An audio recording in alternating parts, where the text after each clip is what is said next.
Hey, folks, we're going to be going in a 5-minute warning. It's a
Hey, folks, we're about to start here, so we please get folks in from the bar and also fill in here. It looks like we're filled, but any missing seats, fill out, and then if you need to, roll into the back. We're going to start in about a minute here. If we can really get people to settle down, it'd be great. Thanks.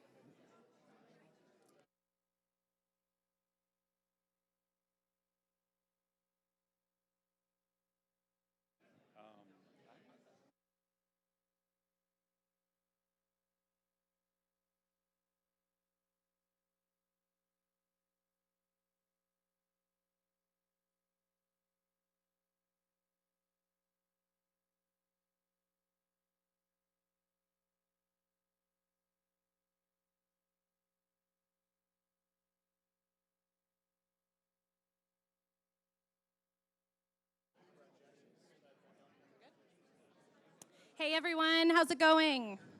Woo! All right. Welcome to Capgemini's Applied Innovation Exchange. I am Brady Campbell. I am the program manager here. I've been with Capgemini for about 2 years now, and I think this is Pete and my's 8th What's Now that we've done together. How many people, this is your first time at we call it the AIE? Raise your hands. Awesome, awesome. Love seeing some new faces, love seeing some veterans to What's Now. Thanks for coming. What's Now is an event series that we've been hosting for about 4 years now, and it's really our way to connect and kind of cultivate relationships with the startup, innovation, ecosystem, and community in the Bay Area. At Capgemini, we bring clients from all over the world who are curious to connect with entrepreneurs, thought leaders, innovators like Liz Specht, politicians, corporates who are really kind of setting the pace of change in society and things that are really going to have an impact on us in the future. So when Pete and I were talking about what topic we were going to kick off a new decade of What's Now with, the future of food seemed incredibly appropriate. Hopefully everyone picked up on the fact that the food tonight was all plant-based. That was very intentional. Hope you enjoyed it. And I'd also like to say, let's give a round of applause for Hooray Foods, who was here serving, hooray, yeah. Let's give a hooray for them. Serving plant-based bacon. And I know there's other food innovators in the audience as well, so I hope you will engage and speak up. I myself went completely plant-based on January 1st, and yeah, it's awesome at things. So yeah, I'm just really excited to have you guys here tonight to have this conversation. I have to give one shout out. My mom and dad are watching the live stream in North Carolina. Hey, Mom and Dad. We live stream this for a reason, right? So thanks again for being here. And Pete, over to you. Thank you.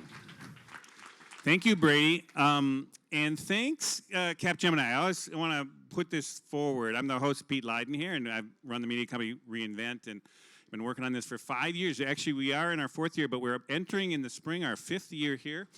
If we finish this year as planned, we'll have done 50 of these, 50 events. And none of that would have been possible without Capgemini generously saying they're going to help feed the commons here. Because when they came and opened this space 5 years ago, they were kind of saying, they approached me and they said, hey, what can we do with this great space? What can we do for the community? What's missing in this crew, in this Bay Area? And I said, you know, one of the things that's missing is a way to actually cross-connect all the innovators from all these different areas, all these different fields, and all these different sectors of the economy, because so much innovation is you kind of get focused in your own little world and you kind of don't understand what's going next to it. So they said, let's do that. And so we've been taking 50 times almost, or we're in our close to 50th now. Get here and in New York, by the way, we're also expanded there. We're taking someone who really gets a space, like our speaker tonight, who can come and explain to a very sophisticated audience outside that field what is really going on now in that space, what's coming, and what you should really start to wrap your head around in that space and as it impacting the future. And so, like I say, we have been doing this for these years, and we've kind of focused, since it's a tech-based thing, there's been kind of 3 categories of what I would call like meta technologies. There's a kind of the digital revolution extension, the kind of information technology future, which is AI and advanced computing and where that's kind of going. We've done quite a few. What's now is flushing out that future.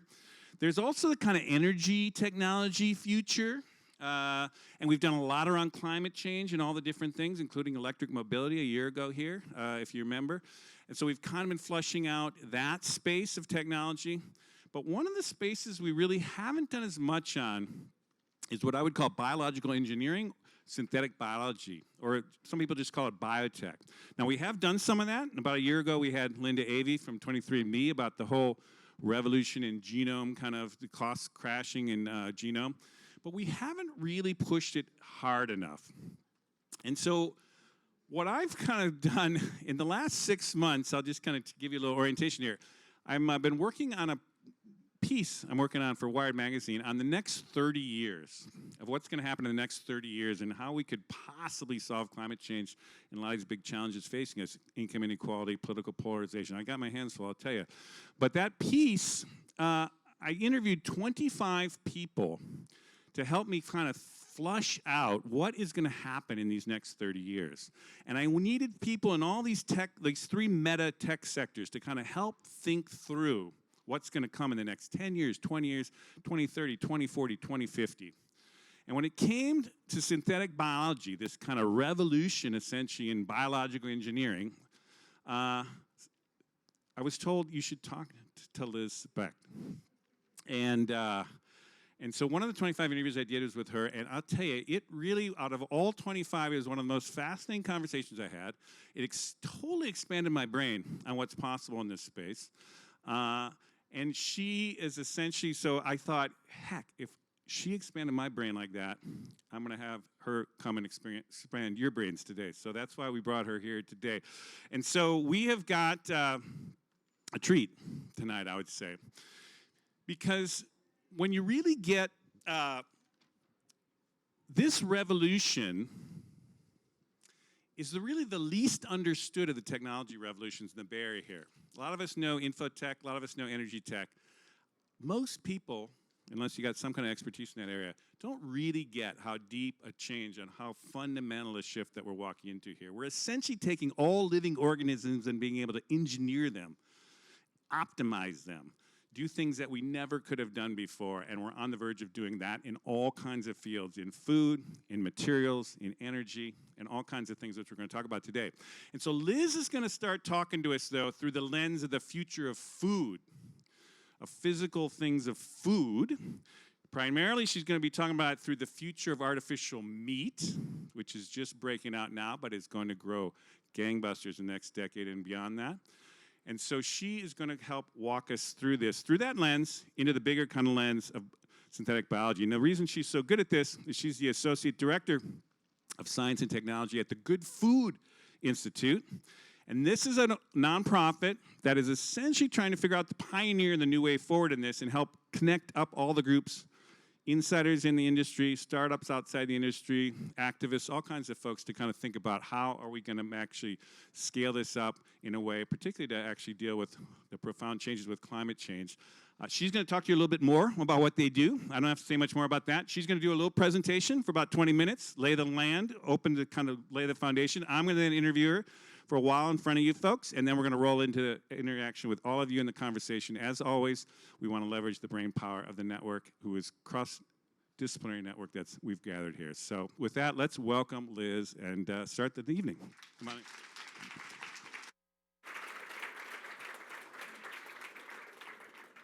Thank you, Pete. Wow, some high expectations here. Hopefully I don't disappoint. See if we can get some slides here. Great. It's a pleasure to be with you all tonight. This is a topic that is eminently relatable to everyone, and I love when we have the opportunity to showcase some of these newer products coming out. We had Just Egg in the frittata there, the bacon that Pete mentioned. If you're in the Bay Area, or even if you're across the country, or frankly now anywhere in the globe, you'd have to be living in a hole not to notice this whole wave of new plant-based products coming on market, all of the innovations that we're seeing here. So this topic is very fun and tasty and here and now, but also has really, really deep sort of technology roots to it as well, which makes it exciting to me from a very nerdy perspective.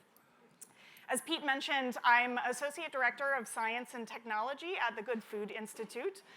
We are a nonprofit. We're running a little bit of a unique model here where we are nonprofit supporting for-profit innovators who are developing solutions to make behavior change, to make diet change, to make systemic change as easy for people as possible by having those sort of drop-in alternatives to products that they've grown up with and know and love.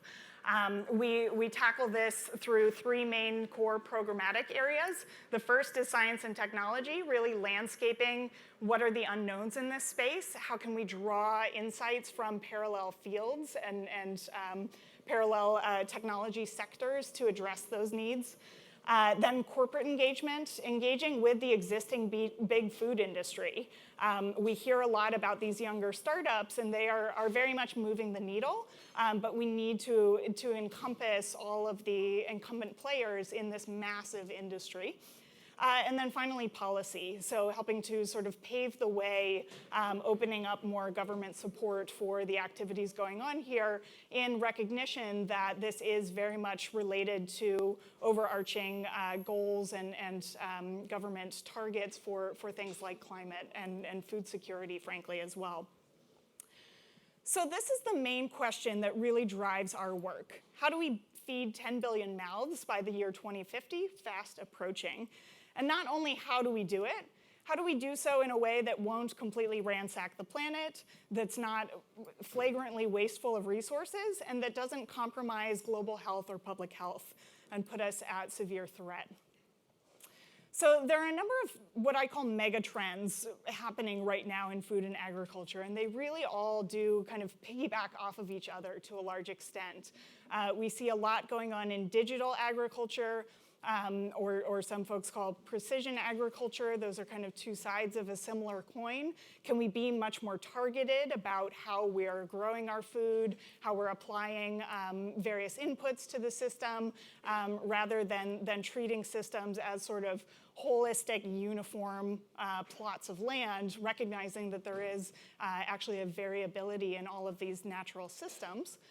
Another area is trying to leverage biology at the level of the soil. So a lot of work going on in soil microbiome engineering, trying to leverage a lot of these symbioses and mutually beneficial relationships that naturally exist between plants and bacteria in the soil. A lot going on there.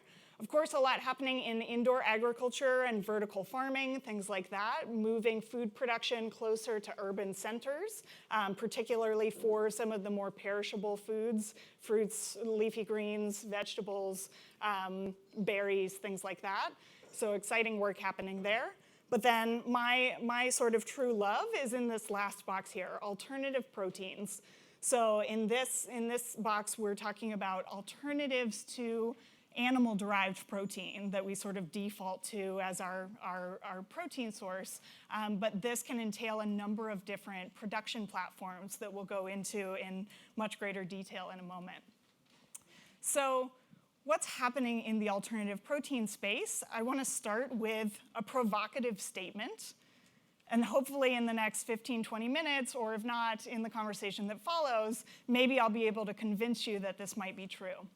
So my provocative claim is in the year 2050, we won't eat animals anymore, but we'll still eat meat. Right? That's the future I want to see. So if you look at a graph like this, it seems like we're not doing so well on that goal. Oops, thank you. This is a trajectory to date of global meat consumption.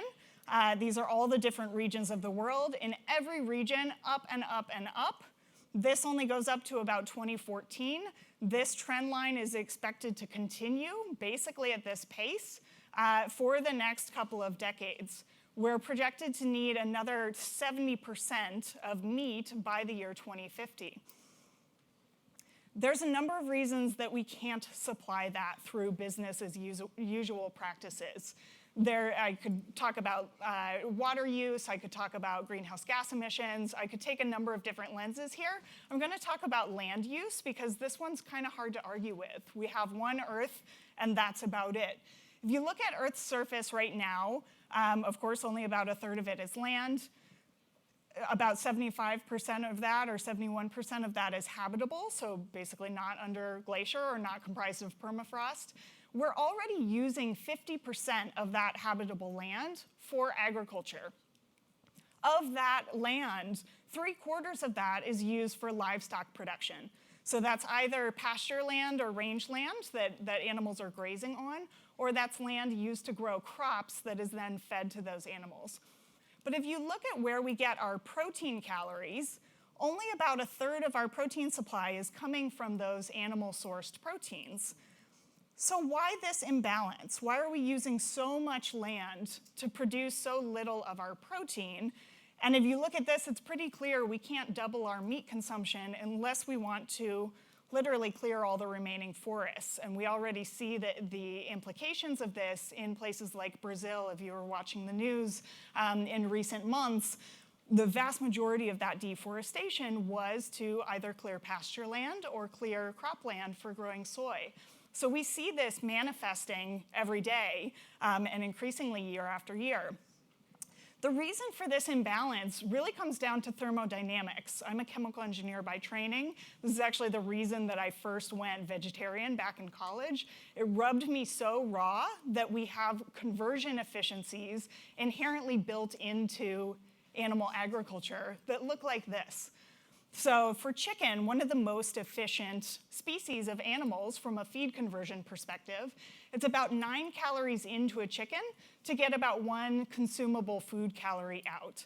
And that's because, like any living, breathing, metabolizing animal, they're burning off almost all of their intake energy to move around, pump blood through their veins, respire, maintain body temperature. Same with us. If you look at something like a cow, your conversion efficiency is about 3%. Imagine a system where we've got 97% food waste and how outraged people would be by that. That's the system we've got here, but it's sort of hidden. It's behind the scenes. It's not as visible as food waste in your household, right? So this is the challenge we're up against from an efficiency standpoint.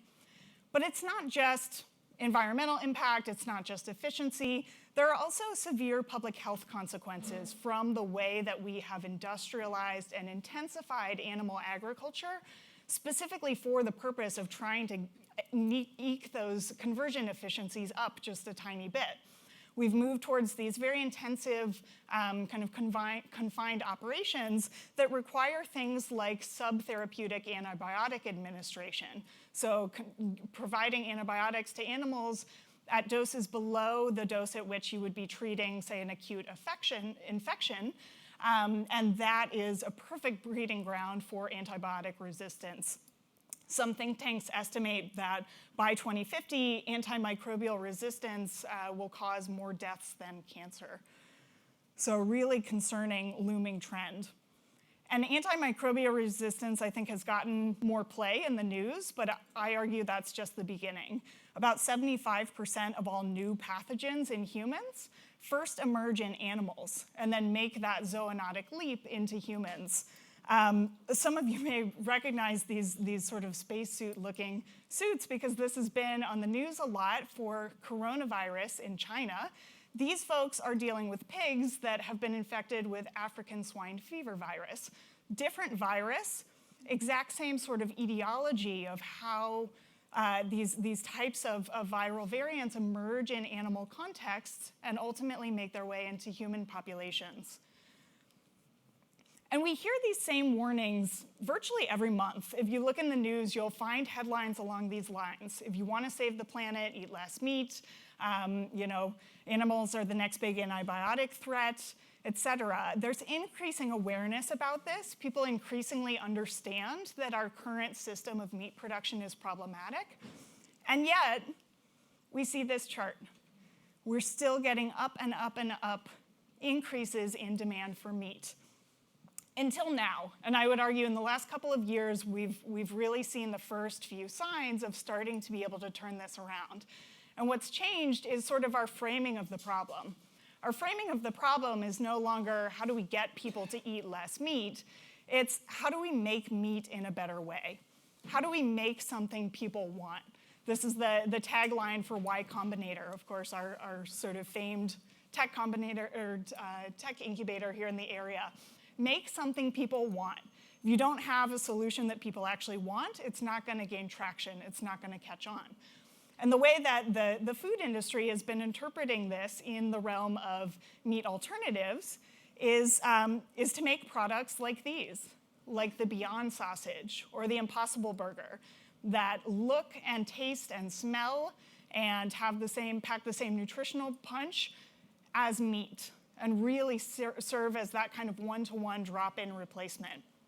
And these products really are going mainstream because that's their goal now. This is not just sort of a functional veggie burger that you throw on the grill and the vegetarian begrudgingly gnaws away at it during the barbecue. These are products that people genuinely want to go out and try, find really compelling. They feel good after they eat them. This is really a game changer here. And the reason we know that they're going mainstream is because they've broken out of that niche of catering to vegetarians and vegans. These are now products for everyone. And we see that borne out in the data from a lot of these companies, that the vast majority of the consumers of these products are not vegetarian or vegan. They are total mainstream omnivore consumers who are choosing to eat less meat at certain meals, but don't want to compromise on taste and experience. I could show 1,000 of these sort of extreme hockey stick curves in this field because really all of this activity, if we're being honest, has occurred in the last 3 years or so. This is in food service, so looking at restaurant chains here in the United States. You can see there was essentially nothing going on in the realm of these types of meat alternative products that are meant to mimic the experience of animal meat. Sure, you could find a veggie burger or a black bean patty, but not products like these. Until about 2017, we started to see uptick in the number of restaurants. And this growth chart doesn't reflect the number of restaurants that are interested. This reflects the scale at which these companies or the pace at which these companies can scale their manufacturing. They are constantly being bombarded by more demand than they can actually manufacture for. So we would actually see a sharper curve than this if this were based on demand. It's bottlenecked right now by manufacturing capacity. The same thing's happening in retail, and actually this curve looks even more absurd. So the last one was in restaurant chains. This is in retailers like your grocery store chain. This is the number of product launches. You can see we've sort of gratuitously put some of the older products here, like a Boker Burger or Morningstar Patty, which I should mention, I don't mean that disparagingly at all. These brands also have been upping their game in the last couple of years and really, again, trying to cater towards that more genuine sort of meat mimicry experience. But in the last year or year and a half, we've just seen off the charts numbers of product launches. What's fascinating about a number of these, if you recognize some of these brands, many of them are meat companies launching their own plant-based meat products. If that's not a resounding endorsement of where this industry is headed, I don't know what is. So it's a really exciting time here. And this is not just happening in the United States. That's where we have the best and easiest data, so that's what those last couple were reflecting, but this truly is happening globally. A lot of the innovation around product development is happening, as you might expect, in places like Europe, but also in some other places that you wouldn't necessarily expect. We're seeing the same trends happening even down in meat-loving Brazil and South America. We're seeing trends various places around Asia, even folks in Africa innovating in this category. So this truly is a global phenomenon. Now I want to talk about the technology. So we've talked about plant-based meat products. That's what you'll really see penetrating the market in a really visible way. But I want to take a step back and talk about the whole alternative protein universe or landscape from a production perspective for a moment. So when I'm looking at alternative proteins, I really kind of segment things into these three buckets. There's the plant-based realm. That's as straightforward as it sounds. We'll talk a little bit about some of the juicy technology areas behind the scenes there in a moment. Then there's a category that I call fermentation, which is using microbes to produce valuable ingredients that can contribute to these products. So by microbe, it could be yeast, it could be fungi, it even could be certain species of bacteria.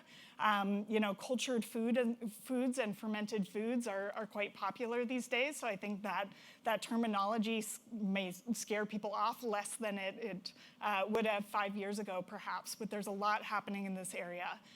And then finally, using actual animal cell culture to make genuine meat. And this is an area that we call cultivated meat, or you may have heard called cultured meat or cell-based meat. Quite a few terms still being kind of debated by the industry here. So from the cost perspective and sort of an infrastructure perspective, this is a useful segmentation for the underlying technologies here.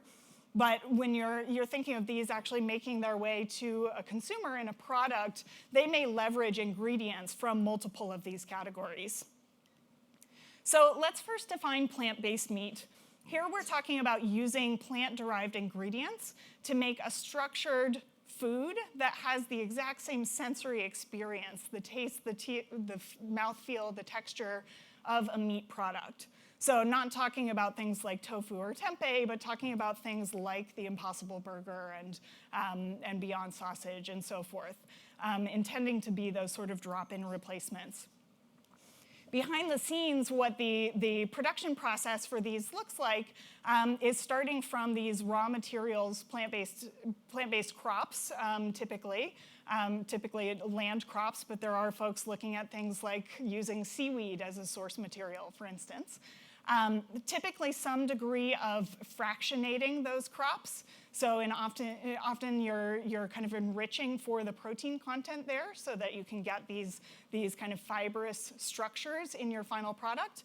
And then where we've seen kind of the most visible innovation happening in this area really is in this last box here of getting that structuring right, getting those plant proteins to really align in fibers that feel like muscle fibers and muscle tissue, and in the formulation. So playing with different flavoring ingredients, playing with different ways of getting the right kind of juiciness of the bite and the right fat content to recapitulate that consumer experience. So there's really room for innovation across all of these areas. This is not just sort of a playing around in the kitchen culinary sort of endeavor. There's a lot to improve upon here. In the fermentation space, as I mentioned, this includes cultivation of any microbial species, so any single-celled species. These could be microalgae, they could be bacteria, they could be yeast, they could be filamentous fungi. So if anyone's familiar with a product called corn, Q-U-O-R-N, that's a filamentous fungus, forms the primary kind of protein biomass of that product. And this is, frankly, pretty old school technology, but this is sort of a new application area. And you can use this platform to make a whole suite of different flavoring ingredients or pigments or aromatic compounds so that your product on the grill smells just like meat. Products sourced from fermentation can really run the gamut from sort of whole tissue products. This one all the way on the right-hand side here, or sorry, on your left, is from a new company in Colorado called Emergy. That's a filamentous fungus forming an actual, essentially, chicken breast mimic as a whole intact tissue-like product. Some of these in the middle here are using fermentation to make actual animal proteins without the animal involved. So companies like Perfect Day, Geltor, Clara Foods are making milk proteins like casein and whey, gelatin proteins, which is really collagen, and egg white proteins, respectively. So you take the exact sequence for those proteins that you know is a highly functional protein that works well in a lot of food applications, and you simply ask a yeast or a bacterium to serve as your production machinery for making massive quantities of that protein in a very scalable way.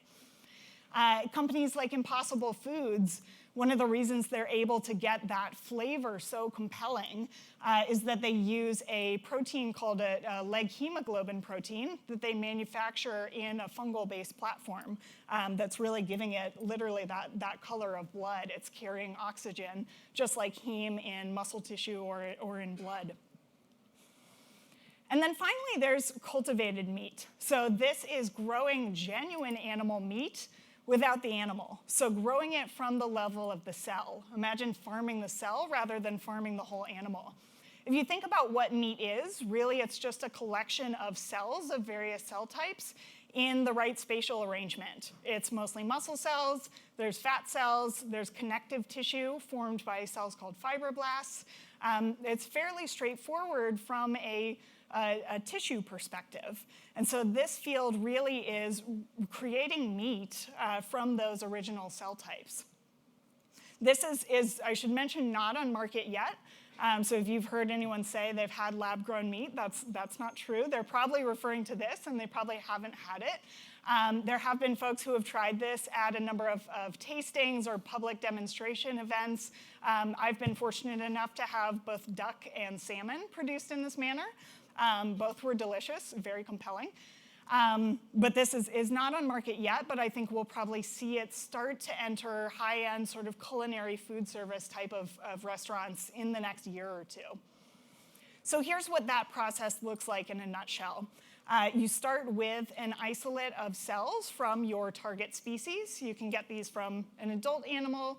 You can get them from places like umbilical cord tissue. One company's taking that approach. So a number of different sourcing strategies. Then from there to go into full-scale production, the first stage of that is what's called cell proliferation, just getting those cells to grow and divide and form lots of cells. That's what cells do best. They take advantage of exponential replication and very quickly form a great deal of biomass. Then from there, you ask the cells to differentiate, just like they do in our body, into those final cell types. So again, muscle cells, fat cells, et cetera. And from there, any downstream processing looks exactly like meat downstream processing. At that point, you're harvesting a tissue, muscle tissue. So that's the process in a nutshell. Now, I want to end by talking about the sort of larger context for all of these different alternative protein production platforms. So, I think one of the things that really ties this field into the larger bioeconomy, which we can talk about more in our discussion in a moment, is thinking about the supply chains behind each of these new forms of meat production. And how we can think about these sort of holistically in a circular bioeconomy. So here's what I like to call the feed industry of the future. Imagine that you have any source of biomass. It could be from algae, it could be from fungi, it could be plants grown in a field, it could be seaweed grown in vast tracts of ocean farms. Or it could be side stream biomass from some other process. Say you've got a biofuels production plant or a bioethanol refinery. In that biomass, you've got all of these different types of molecular components that make perfect fodder for each of these different meat production platforms that I just talked about. So you'll have some larger proteins in that mix. Those are great inputs for things like plant-based meat. You'll have some smaller proteins, individual amino acids lying around. Those make great inputs for cultivated meat. That's exactly the perfect feedstock for those animal cells. And then you'll have a number of sort of simple sugars, more complex sugars, polysaccharide matrices that make perfect inputs for either as feedstocks for microbial fermentation or to form sort of the underlying structure and scaffold of cultivated meat. So for all of these parts that are inherently in biomass from any source, they all serve a role in these various alternative protein production platforms. So I'll kind of broaden this out to the larger bioeconomy. You know, the key takeaway here is that food is, in a very literal sense, biochemistry, right? It's the conversion of biological molecules of one form into another form. And so when we're thinking about inputs and outputs and how these supply chains will evolve over the next couple of decades, we can think about this in the context of industrial biotechnology, green chemistry, biotherapeutics, biomaterials, biofuels, and bioenergy. All of this is part of the same system of sort of interconverting between different types of biological molecules. So I'll end with one of my favorite quotes. I'll put it up first and take a moment to think if you might know who said this. If we can grow meat without the animal, why wouldn't we? You probably think it's some futurist, right? Some Elon Musk type. Winston Churchill maybe is a name rattling around in some of your heads. This was actually Tom Hayes, who was the CEO of Tyson Foods at the time that he said this. If we can grow meat without the animal, why wouldn't we? The animal is the most inconvenient part of their supply chain. So I'll end with that. Hopefully I've convinced you that maybe by 2050 we'll still eat meat, but it won't come from animals. And I'm excited to continue the conversation. Thank you all so much.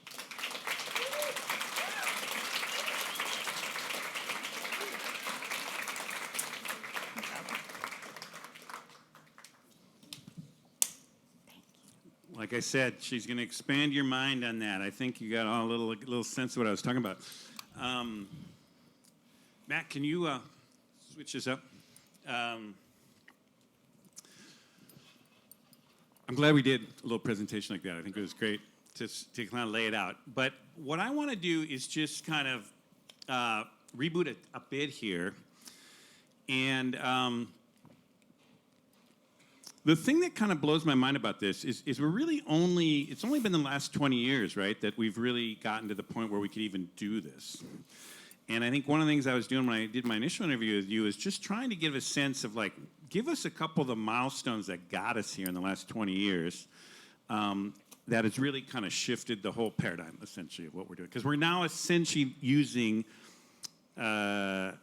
biology as a tool set. I mean, biology now, essentially, we're now able to engineer cells at some level. I mean, tell us how do we get there quickly? Yeah. There's a whole plethora of technologies that have been sort of slowly brewing behind the scenes that have now made this possible. You know, we look at something like cultivated meat. This idea has been around literally for a century and has not had any traction at all in terms of manifesting in reality until the last 5 years, 5 or 6 years.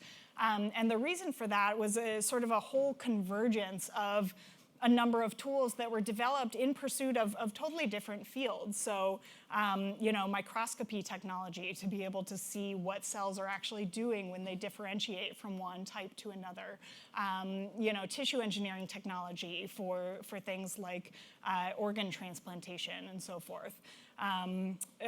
Biopharma to make therapeutics and so forth through large-scale cell culture. All of these seemingly unrelated things have kind of converged to make a endeavor like cultivated meat not just a philosophical thought exercise, but something that we can actually go in the lab and do and have an aim towards commercial scale. Across kind of this whole sector is really this understanding of what's going on inside cells at a cellular level.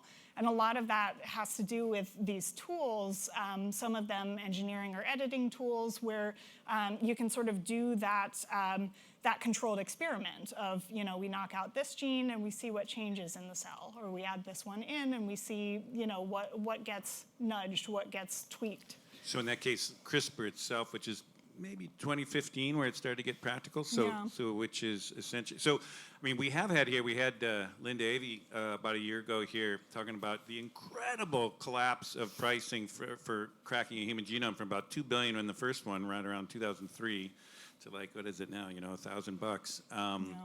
And then there was CRISPR, which is not only can you see the cell, but or see the kind of genome, but then you can manipulate it with CRISPR.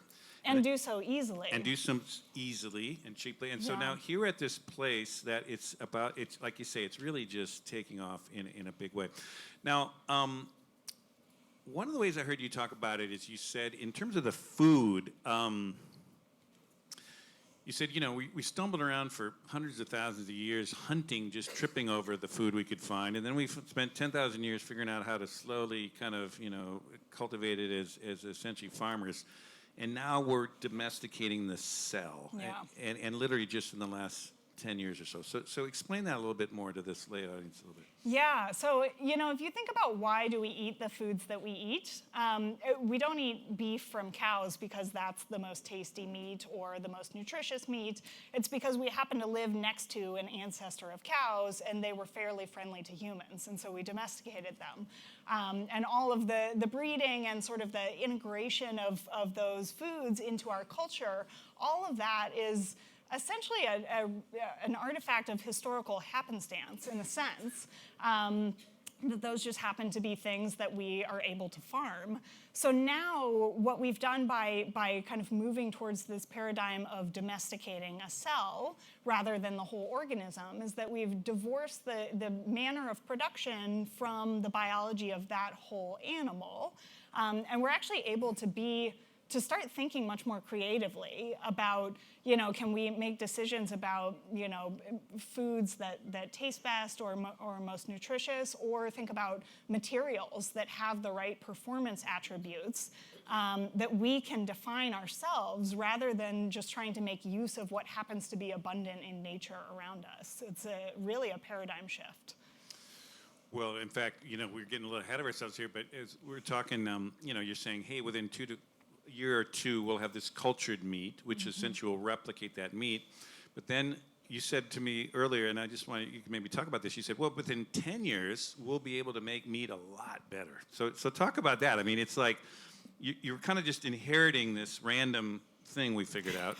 Yeah. But there's no reason to say that's the apex of taste or whatever. So talk about literally in the next 10 years, the future in that way. Yeah, absolutely. I think, a lot of these meat alternative companies, whether you're talking about cultivated or plant-based, their first goal is mimicry of the types of products that we all grew up on and we know and we love and are familiar, right? That's how you sort of win over people's hearts in generation 1.0.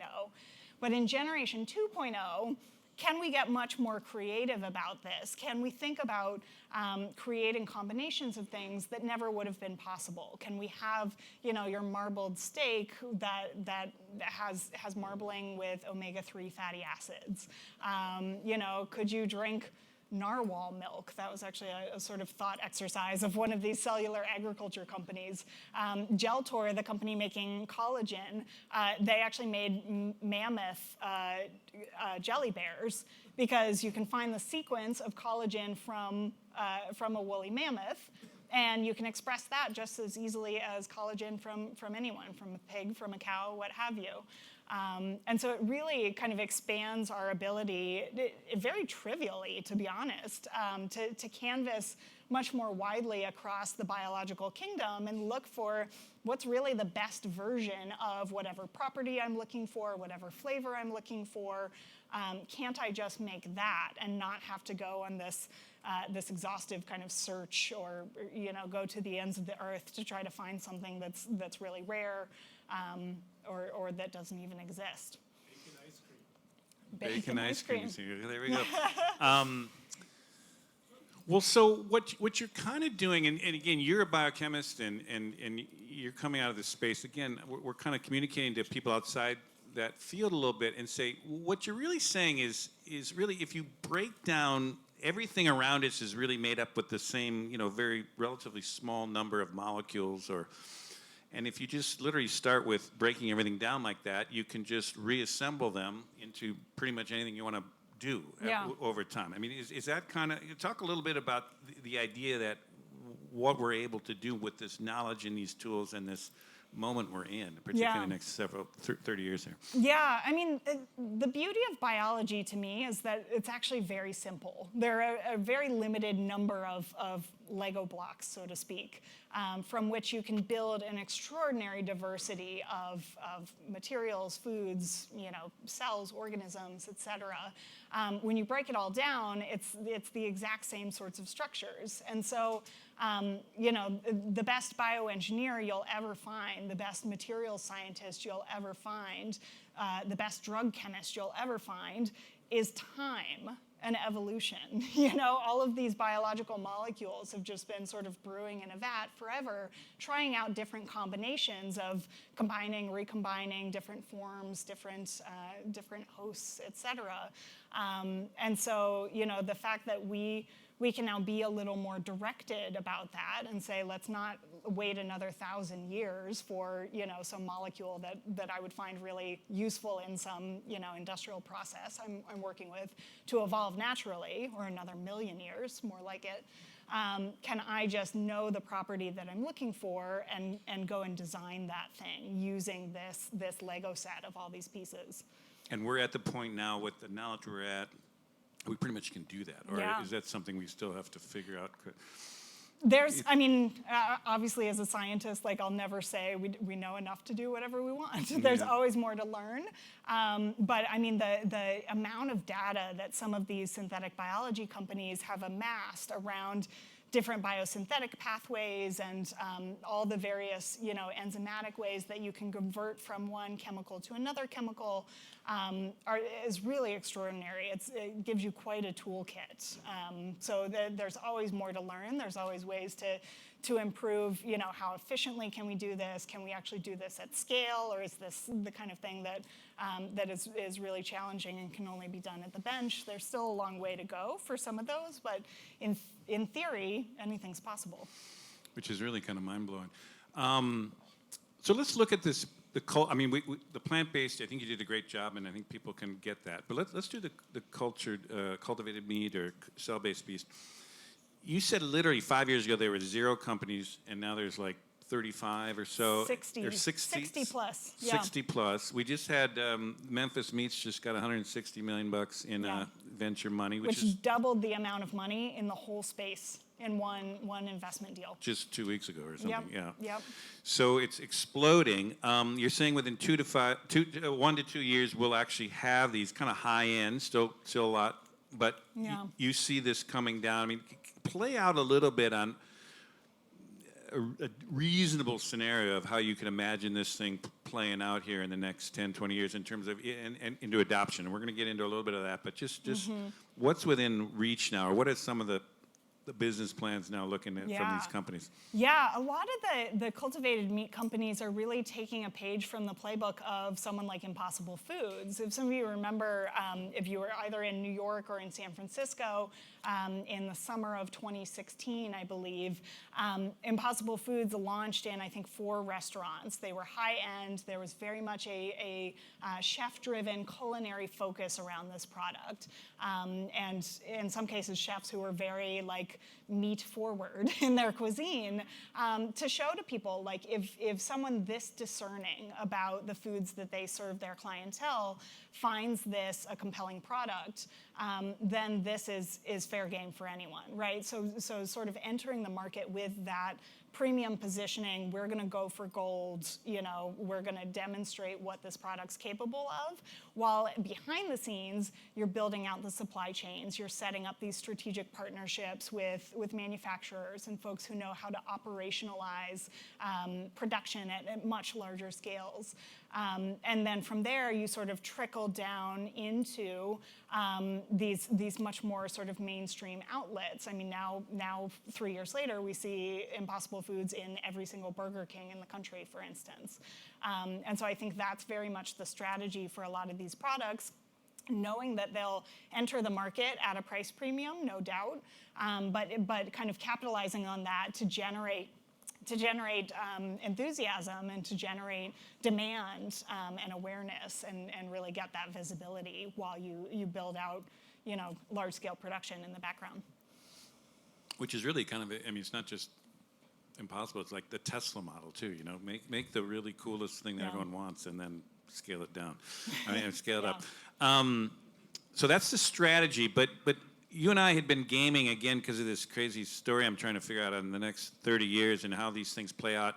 You say some estimates from a think tank point of view could imagine that we could scale up to all meat essentially cell-based by 2050. That's pretty ambitious compared to others, but there's literally, they're talking 40% and 20, 30, 40s. I mean, they're gaming this out pretty aggressively. So, so can you talk a little bit more about that and like the credible kind of projections on this? Yeah, so there's a number of market projections from reputable analysts who are looking at large-scale trends here. The most pessimistic of those, I think, typically put alternative proteins at ballpark of 10% of the global meat market in the next, say, 10, 15 years. That's an extraordinarily fast rate of change in an industry as massive as the food industry. There's so much capital, infrastructure, kind of embedded momentum or inertia in the food industry right now. But to get that fraction of market share is really quite extraordinary. Just to give a sense of perspective, the global food industry, or the global meat industry, excuse me, right now is about $1.5 trillion industry. Which is mind-blowing for people in other fields. So to get that level of penetration as sort of the bottom of the mark, and then folks looking at somewhat more optimistically or more aggressive penetration, some folks are saying that 50% of our total protein consumption, or rather a drop-in replacement for meat, eggs, and dairy, could be coming from these alternative sources maybe by 2040. And there is that one think tank report that you're referring to from our prior conversation. There's a group called Rethink X, based partly out of San Francisco, partly out of the UK, that put out a fascinating report looking at some of the sort of feed-forward dynamics when you start to displace some of the aspects of the value chain and essentially the side streams of the animal agriculture industry. Let's take the cow, for instance. This is sort of what they argue, and I agree, is sort of the most vulnerable of these various animal agriculture industries, in part because of that inefficiency we talked about earlier, 3% conversion rate. But think about everything coming out of a cow when a cow's slaughtered. There's some really high-end cuts of meat. You've got your T-bone steaks and your ribeyes and your sirloins. I'm not a meat eater, so I don't know what the most prized cuts are. But you get a handful of those. Then you get a boatload of ground beef that is pretty low value, but we've sort of, over generations and centuries, kind of instantiated in our culture to have food products like burgers and so forth that kind of elevate and valorize that ground meat. And then you've got a whole bunch of organ tissue and bones and hide and all of these side streams that, again, we've found ways to make use of them. We've found ways to eke little bits of value out of them. But as soon as you offer people a higher performing, similar or lower cost alternative to any of those side streams, suddenly you're chipping away at people's ability to valorize that whole animal or to justify, rearing and slaughtering that whole animal. And so you don't need one-for-one displacement of all of these products to come to fruition in order to topple an industry like that. And so that's really this one group's point here, is that once you get to parity from a taste perspective and a cost perspective on a couple of these products, say it's milk products, which we've already seen tremendous uptake in the market, and ground beef products, which again we see Impossible Foods and Beyond Meat really capturing market share there. Once you've got a couple of those sort of key legs of the stool, does the whole thing go under? Well, we've certainly seen that happen in other industries the last 25 years with the IT world.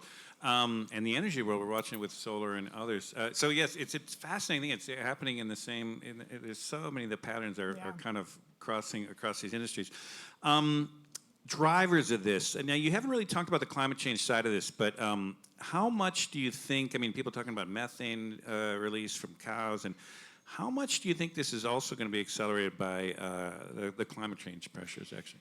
Yeah, it's a great question. I think certainly that is top of mind for a lot of consumers. I do think that's what's driving a fair bit of the interest in this space. So to that extent, that's helping this. I think honestly, it's not dependent on some of these concerns around climate change. I think what's really driving this is the economics of it. Ultimately, I think you've got this new, fundamentally more efficient production paradigm, and that the folks moving in this direction, including these meat companies that are launching products in this line, they're not doing so because they want to feel warm and fuzzy about the planet. It's because they see the writing on the wall from an economic perspective. Well, no, I live in Berkeley. I work here in San Francisco, and you can't even say GMO in Berkeley without getting piled on. What do you make of the social and cultural acceptance of this? You and I have kind of deconstructed what went wrong with the GMO thing, but it's a similar thing in which it's a scientific application of a thing that all of a sudden got all this backlash. Now, maybe we should just talk about that. What do you think went wrong with GMOs that you think could be done differently and that the meat industry is doing differently now? And then talk a little bit about the acceptance side of things. Yeah. So I think the GMO parallel is apt. I think this field has certainly taken a lot of lessons learned, really from a communication standpoint, because I think that's really where the breakdown was with consumers was around a lack of transparency. There were a lot of factors here, admittedly. There was a lot of I think, anger towards certain business practices that then got conflated with a technology. So that's always kind of a challenge to make sure people are clear about what's a technology, what's sort of the way that technology has been, manifested. So genetically engineered food is the technology, but the business practice was to make a much more efficient production side of things and profit rather than any kind of benefit for the consumers. Is that what you're getting at? I think a lot of the benefits of that first generation of GMOs really accrued to the farmers and the producers, and consumers didn't see that side of it.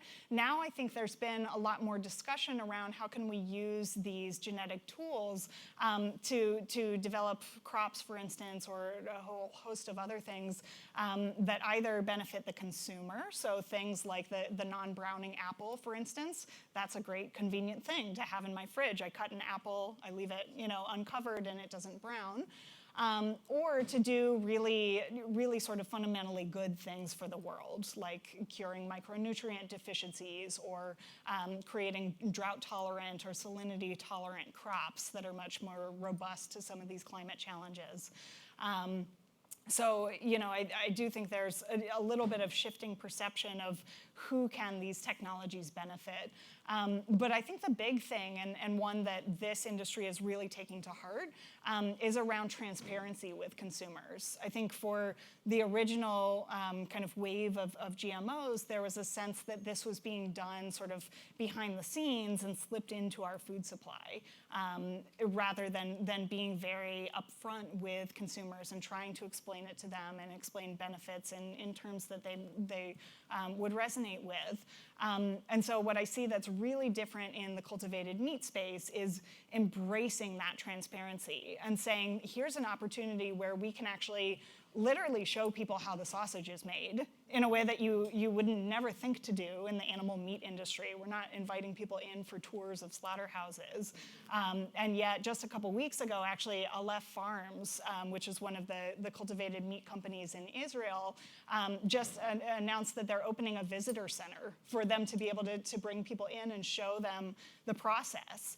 And be truly transparent. And again, this is before these products are even on market. So really starting that conversation early and tapping into what's important to consumers, which is increasingly authenticity, transparency, et cetera. So building that trust. Now we're going to open it up shortly here. So think about ways you might ask questions from the audience. But let's broaden it a little bit here. So that same process we described, start with the basic, molecules and build the right meat and even a better meat. We can do that with materials. We can do it with all kinds of things. So talk to me. I think a good example you've talked about before with me is plastics. I mean, here we've got plastics. They takes 1,000 years to biodegrade. Our oceans are filled with them. The fish are, the whole thing. I mean, could we just use these same techniques to essentially do biodegradable, plastic, all kinds of containers and all kinds of stuff? So talk a little bit about that. Yeah, absolutely. So it is something that I think a lot of people don't necessarily recognize or appreciate at first blush is that petroleum is bio-based. I mean, petroleum is the long, compressed, heated skeletons, essentially, of ocean plants, aquatic plants.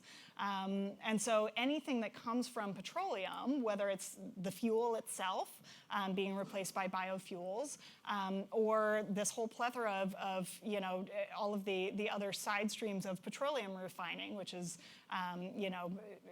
adhesives and plastics and a whole slew of things, paints, et cetera. These are all bio-based materials. They are fundamentally. And so the endeavor now is just to say, how do we produce them in this form straight from the organism rather than needing several million years of compression and heat under the Earth's crust to get this form? So, for example, we could devise a material saying that when the container would be exposed to seawater or sunlight, it would biodegrade within 10, some amount of time. And there'd be these conditions that we know there's materials that do that. We know the forests do that. We know leaves do that. There's ways to just engineer that right into our packaging. Is that fair enough to say? Are we there to do that, or is that something someday we'll be able to do that? We are. We're getting there. So right now, a lot of those materials exist. They tend to be at a little higher price point, which I think is why we haven't seen them quite as pervasively in the products that we're buying every day. But I mean, take like the PLA compostable cups that you see at events now. You see those all over the place. That's a bio-based plastic that is compostable. So it's the same sort of phenomenon there. I'll just highlight one company that I find super cool that also has a nice story of moving from the material space into the food space, which is a company in upstate New York called Ecovative, like innovative but eco. They use fungal mycelium, basically the root structure of fungi, to grow essentially biostyrofoam. And the cool thing is they can grow it exactly in the shape of the product that you want to ship. You just stick a mold on your growing mat of mycelium, and then it forms that shape. And then you harvest your mycelium, you stick it in a box, and you put your product in there. Totally biodegradable. That company now has just spun out a daughter company, I guess, called At Last Food Co. That's using that same paradigm of growing fungal mycelium, fungal root tissue, and you have very exquisite control over the density of that tissue and the branch structure of that tissue and so forth, and you can really recapitulate a fibrous kind of meaty-like structure. They're also starting with a bacon-like prototype. Another bacon, yeah, different. So again, just to highlight, materials and food, like we think of these as totally different things, but. well, you've reminded me, and I think it's worth reminding everyone. It's like, when you really think about it, we're surrounded by biological products. We're wearing cotton clothes. Our homes are wood. We're eating food. I mean, pretty much our experience of life is using these products that up until now have been, we go find them in nature and we kind of pare them down and carve them or try to do things to them to kind of make them work for us. And pretty much everything that fits that now could be precisely engineered with minimum waste, with maximum attributes to make the best possible things that the human ingenuity can just come up with. Is that fair enough to say? Absolutely, yeah. I mean, it's kind of mind-blowing. What do you think about it? Yeah, we've been scavengers for so long, and now we're suddenly in the driver's seat in a way that's totally not like, playing God creepy. It just is. We just know enough about these systems to be able to be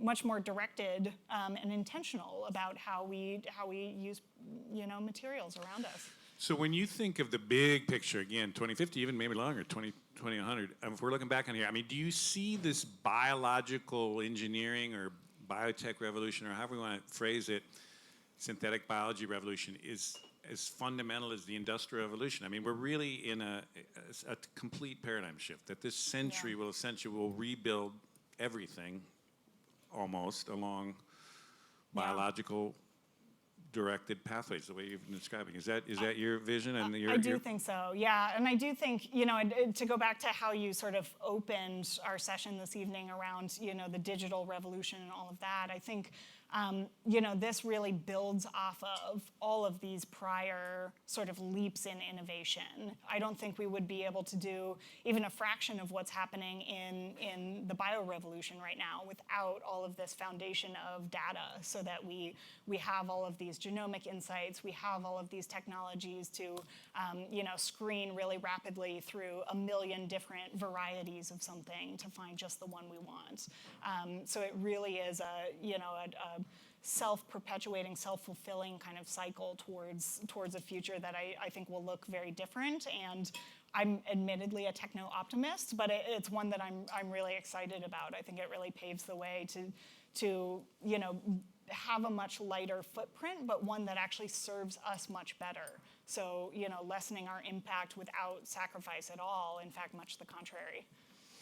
Well, I am an optimist as well. I share your optimism, but maybe not everyone does. So let's turn it over to folks here in the audience, and we've got one mic runner here. And all right, here, why don't we start here, and we'll kind of move it around. But are people who, could I see hands from people just so we can kind of work it around here? I'll think about this. Okay, and stand up, please, and just introduce yourself. We're doing this on video. Thank you very much. That was really fascinating. My name is Greg DeLon. I'm with the Urban Innovation Exchange and also now with the Deep Blue Institute. We're focused on regenerative marine infrastructure.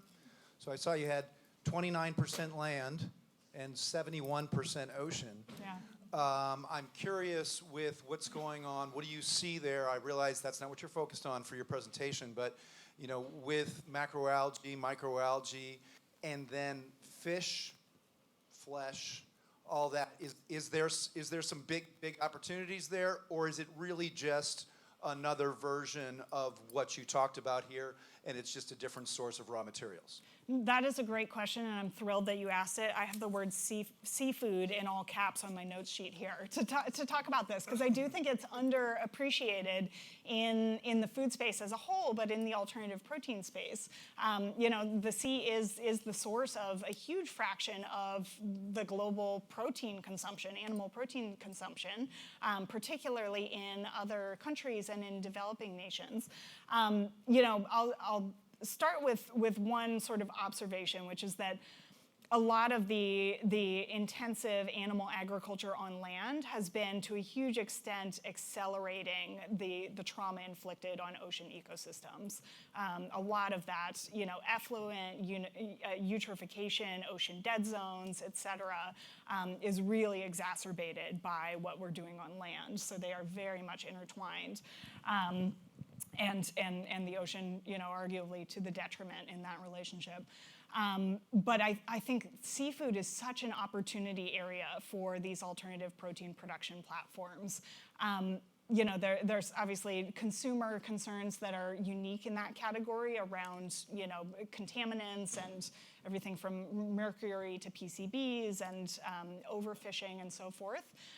But from a totally selfish kind of consumer perspective, there are a lot of ocean species that we enjoy eating that you pragmatically just can't aquaculture. That's what our ocean, our seafood consumption has been shifting more and more towards aquaculture, where in the land we're kind of at where we were probably a few thousand years ago. Sorry, in the ocean, we're at where we were a few thousand years ago on land in terms of the ratio between farmed animal consumption and wild-caught or hunted or harvested animal consumption. Right now, we're hunting half of our sea life and farming the other half, and it's going very quickly towards farming. I wish I had a chart up here, because it looks like these hockey stick curves I've been showing for everything else, the increasing share of our seafood that's coming from aquaculture. And so, if you think of the number of land animals that we eat, 90% of it's about 6 different species, right? It's cow, pig, chicken, duck, goat, right? We used to eat dozens, hundreds, right? And probably a lot of them tasted better than these. Again, these just were the ones that farmed the easiest. In the ocean, think how many wild fish species we eat, or crustaceans, or what have you. When you look at farmed fish populations, they're almost all tilapia, carp, really kind of boring from a culinary perspective, if I'm being honest, types of fish. And so to take something like cultivated seafood, growing it from cell culture, this is really, I would argue, our last chance at being able to eat something like bluefin tuna 50 years from now. There is no way to aquaculture bluefin tuna, pragmatically.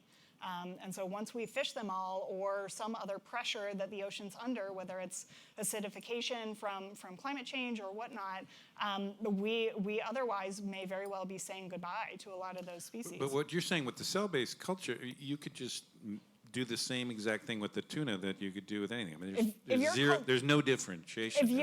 There will be subtle differences.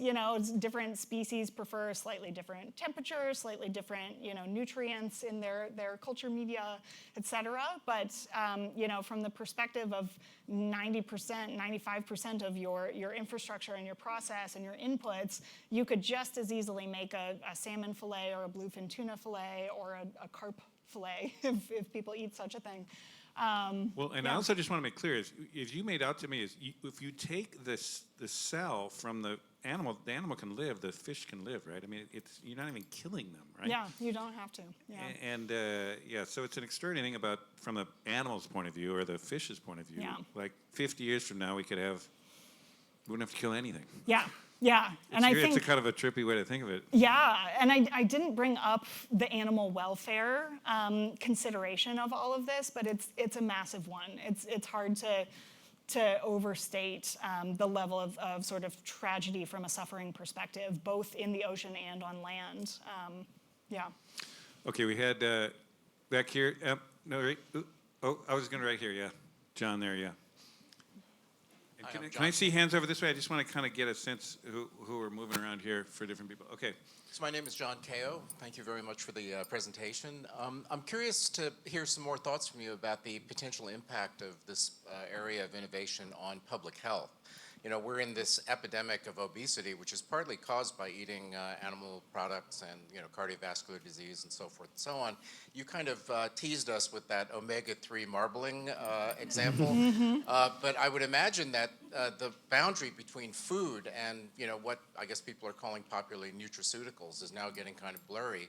And I wonder if there's a way to shift consumption patterns towards greater public health. Yeah, absolutely. And I'm glad you brought that sort of chronic public health sort of dietary aspect up, rather than just sort of the infectious disease or antibiotic lens on that. I think, our history of better understanding foods and the extent to which they sort of drive our cravings or activate other, various sort of pathways from our history that maybe aren't so useful anymore. I think we tend to think of how that's been exploited by food companies, right? Making things that are so, we just can't put that bag of chips down, or so enriched for fat or sugar, far beyond what we sort of evolved to handle. But I do think there's a paradigm in which we can use that in the other direction. Can we understand food well enough and understand what's actually activating what receptors, both in our mouth and in our gut, because you do have, virtually, essentially taste buds in your gut as well, that are telling your gallbladder, for instance, which bile enzymes to make based on the composition of the meal you just ate. Can we use those insights to actually make the healthiest types of foods possible also be the ones that taste the best, And we have examples of this at a fairly crude level. We've bred all sorts of crops to no longer be as bitter as they used to be, for example. I've been having this conversation about Brussels sprouts a lot lately, because a lot of people remember Brussels sprouts from their childhood, I guess, as being extraordinarily bitter and just awful. And now they're kind of back in vogue, and people are serving them at restaurants with bacon crumbles on them and all of that, which is a perversion of its its own right. People are like, wow, they really are tasting better these days. Am I imagining that? No, you're not imagining that. Some guy in the Netherlands, I think, has been breeding them for 20 years to try to get them less bitter. Because now you know exactly which molecules in them are bitter. You go and find, the alkaloids and the saponins and so forth, and you find the synthetic pathways for those in the plant, and you find a strain that doesn't have them. Either you engineer them out, or you just breed and breed and breed until you get rid of them. So I think we have a real opportunity to go the other direction with food and say, can we treat ourselves best and also truly enjoy that experience of eating? Let's get this woman here in the middle. Emma? Oop. Oh, yeah, there she is. Yeah, go ahead. Right here. Or is there someone back there, too? Right in the middle. Yeah, right in the middle there. Let's. So it's great to hear that, because I had a question similar to that some people eat. Could you just introduce yourself? Oh, yeah. Hi. Dipti Desai. I work for an organization called US-India Strategic Partnership Forum. And it's interesting, in India, we have a lot of vegetarians, and both McDonald's and Burger King exist in India, but they would serve the veggie patty there, but the meat lobby in this country prevented you from serving vegetarian burgers that tasted good. So I'm glad that there's an alternative now. But I just wanted to say, some people eat to live, some people live to eat, right? Yeah. Do you see the world moving to a direction, and this goes back to that question, where you just pop the right pill for yourself that takes care of all of your nutritional needs? Because many of us don't have time to eat, and when we do, we end up eating unhealthy. Or even go out into the sun and stand out and photosynthesize the food ourselves.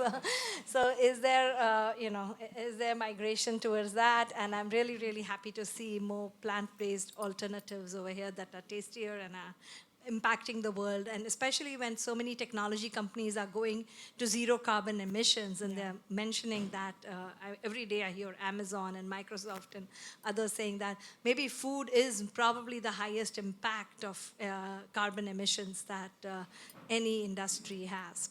Yeah, absolutely. I think the question, will we all just be eating Soylent for the rest of our lives, right? I honestly don't think so. I think there is, such a genuine sort of human enjoyment of food, and the fact that it serves such a crucial sort of social role in our lives and in our communities. I don't see that experience ever going away. And honestly, I think, a lot of these technologies sort of democratize food production in a way. You can get, clever and creative in the kitchen or in restaurants that you go to, when you've got sort of this abundance of creative materials to work with, essentially, that I think will keep that part of our culture. I do think that, the sort of Soylent move, there's a time and a place for that. If you're running around the office between phone calls and you just need to down something so you can keep walking, go for it. But I don't think we'll lose this sort of innate aspect of our society or our enjoyment. Yeah.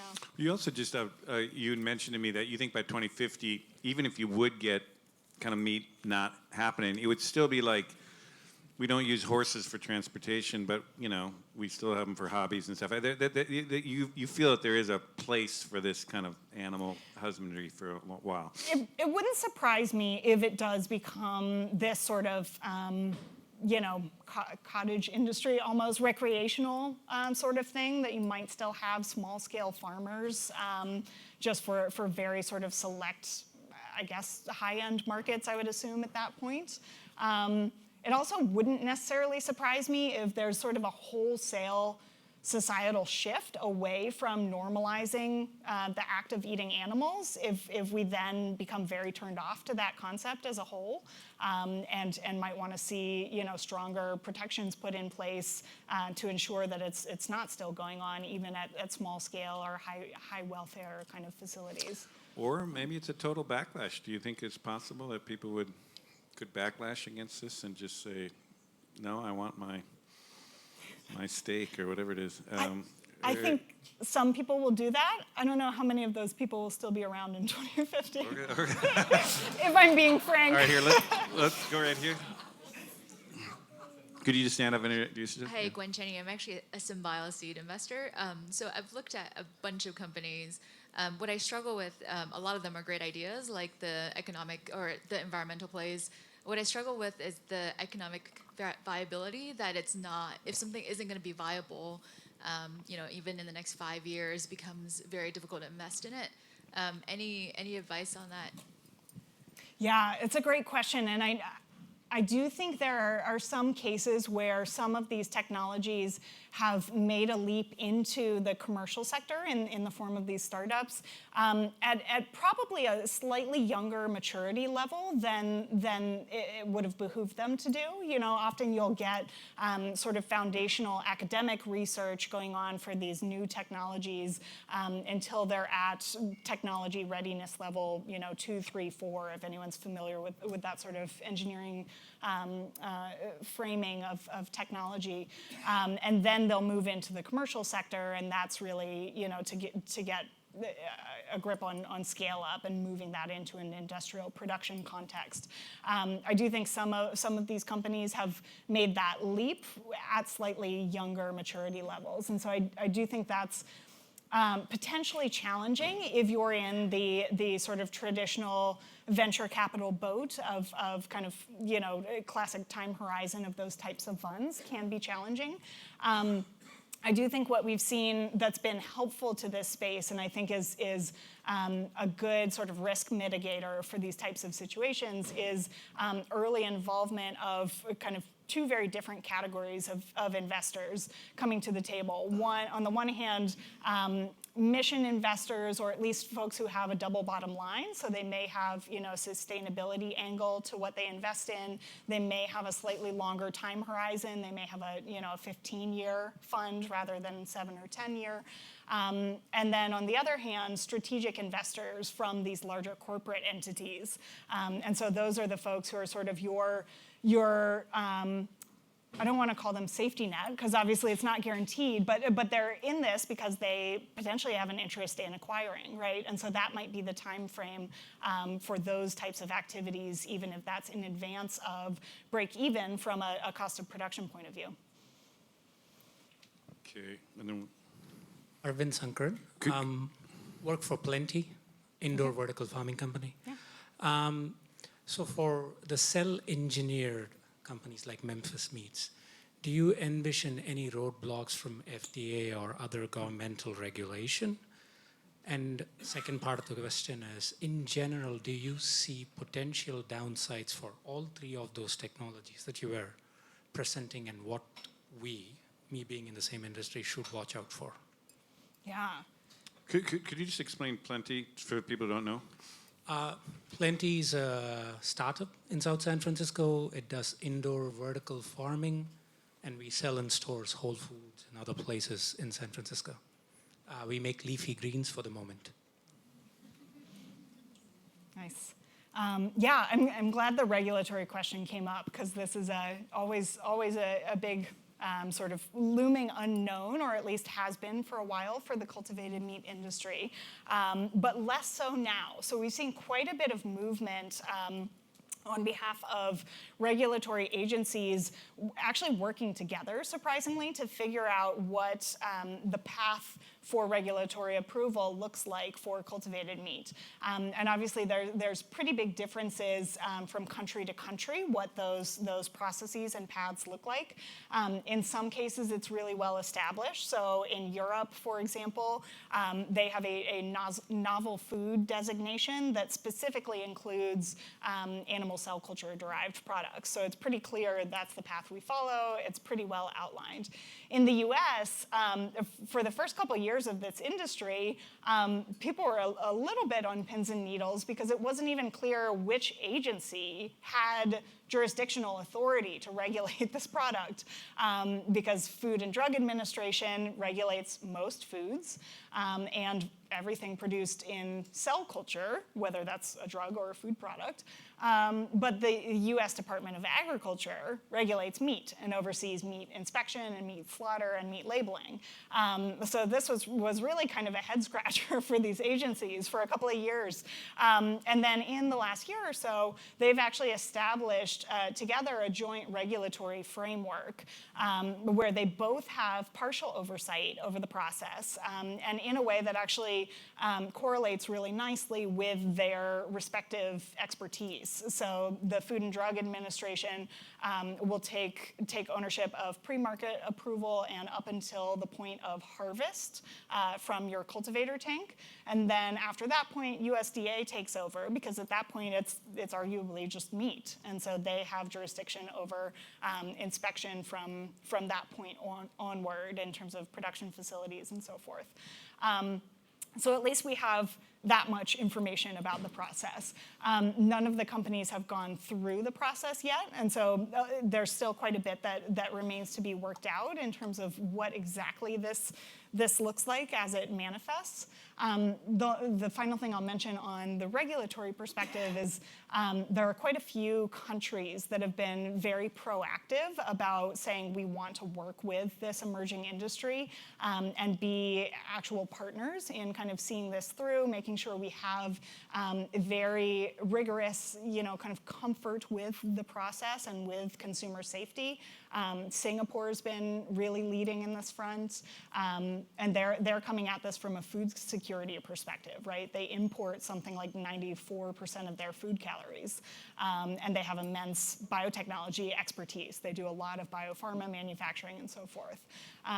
So yeah, we've seen, I think, differing levels of sort of enthusiasm or engagement among regulators, but I'm optimistic. I mean, a lot of this is you can utilize the same types of hazard analysis frameworks and monitoring strategies and risk mitigation that's been pioneered for a long time in the food industry here. Now he asked it too, for which, but I think let's ask that second one though. He was talking about the downsides. We have been very optimistic. We're both kind of very optimistic. But I'd be curious, even out there, of how people perceive this. But what do you see as potential downsides that people should brace for or worry about a little bit? Yeah, it's a great question. The unknown unknowns, right? What do we not know? We don't know. I think one of the things that keeps me up at night a little bit is making sure that we are kind of forecasting what these new production methods will need and when they'll need it. I mean, what a tragedy would it be if 10 years from now we're on this up and up trend of market penetration of these, and then we realize, like, my God, we've run out of plant-based sources of saturated fats. So what are we going to make all our Impossible Burgers with?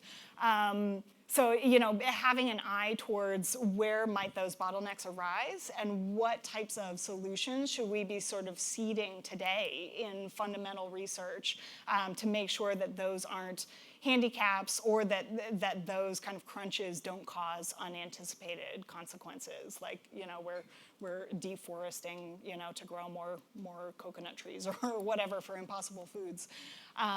So I do think we need to be clever about that. I do also think, going back to this notion of disrupting an industry by sort of chipping away at it, death by a thousand cuts sort of thing. It is true, just by virtue of the fact that the livestock and meat and animal ag industries have had hundreds of years to sort of evolve alongside all of these other industries that do take those various side streams, that if we disrupt this very quickly, we may actually go through a period where there's quite a bit of inefficiency, because now we've got demand for some products, but very little demand for some of the sort of necessary co-products of those. And so, again, to the extent that we can sort of model this out and forecast and be able to anticipate, like, what are going to be these gluts of materials that are going to be very low value, and we need to find some way to valorize or at least not be wasteful in the short term as this kind of readjusts to the new normal, this new paradigm. Okay, gosh, there's so many questions here. Okay, let's try it here. We get it. You've had your hand up for a little bit. We only have the last few questions here, and then we're going to go and be able to chat and have drinks and actually eat more of this great food. Go ahead. Yeah, just warning you that Warren Linney from the Climate Restoration Circle here in the Bay Area, carbon footprint of these synbiol type of products versus the cattle industry, for example, and maybe you've seen the Alan Savory's TED Talks, that maybe moving cattle around and the compost they create and so forth is some way of actually, drawing down carbon into the soil. And then also the health aspect. These products are now, not right now required to be tested on humans, before they go to market. And what do we anticipate might be some problems? Obviously, it's around a lot of locations right now, so probably getting a lot of data. But have you seen any studies on that? And you're talking about plant-based meat for that second question there? Yeah, exactly. So on the climate question, there have been a handful of life cycle assessment studies that have been done for plant-based meat products. Beyond Meat, in particular, had one commissioned, or didn't commission it. They had a University of Michigan researcher do a life cycle assessment on their product. And the numbers from a greenhouse gas emissions perspective, from a land use perspective, from a water use perspective, were essentially order of magnitude reduction, in some cases more than that, so 90+% reduction on all of those, which makes sense, right? If you're looking at that feed conversion ratio for a cow, you're having to grow all those crops, even if they're grass fed, that's an enormous land requirement, right? For the cultivated meat products, there have been about a half dozen hypothetical life cycle assessments, because none of these are at full-scale production yet, so you can't actually go and read the actual energy usage on the cultivators and so forth. But taking numbers from parallel fields that do animal cell culture for other applications. And across the board, those also are anticipating order of magnitude or more reductions in land use, in water use, and in greenhouse gas emissions. A lot of that as a result of essentially eliminating methane associated with enteric fermentation in ruminant animals. The one metric that they're less in alignment on is total energy usage, and those discrepancies really have to do with some of the kind of process assumptions that they're making about how do you steam sterilize the reactors, and a lot of details that I'd be happy to get into with you one-on-one. But I think the land use change, overall greenhouse gas emissions, water use for all of these products it looks very favorable from all of the analyses that I've seen.